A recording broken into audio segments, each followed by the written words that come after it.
When it was decided that they were to set sail for Italy, Paul was put in custody of Julius, the Augustan cohort, on a ship to set sail across the coast of Asia.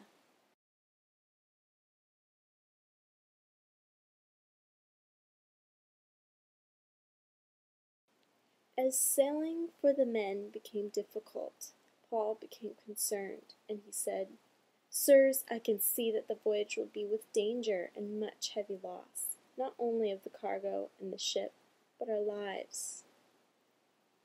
The centurion did not listen to Paul, and instead of staying in the harbor all through winter, they continued to sail into the heavy storm.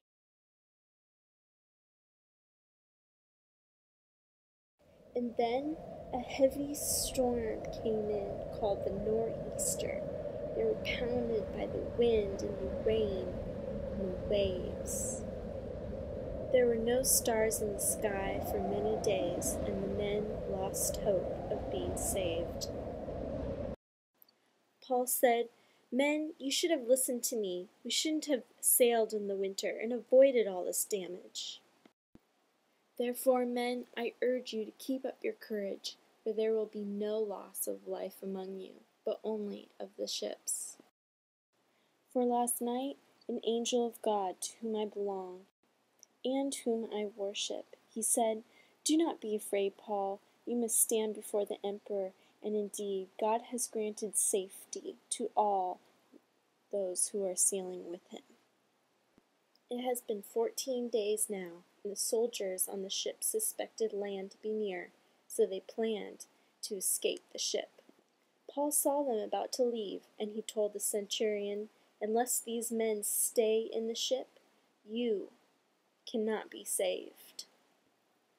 Paul then said again, 'Today is the 14th day you have been in suspense and without food and have eaten nothing. I urge you to take some food. It will help you survive, for none of you will lose a hair on your heads.' Paul said, 'God, we give thanks to you.' And all took part in the bread, and all were encouraged. The men ate until they were satisfied, and they threw the rest of the cargo overboard. The next day they sailed the ship towards the land that they had seen. The boat hit a reef, and the boat smashed into pieces. The soldiers wanted to kill the prisoners so that none may escape and live, but the centurion wanted to save Paul.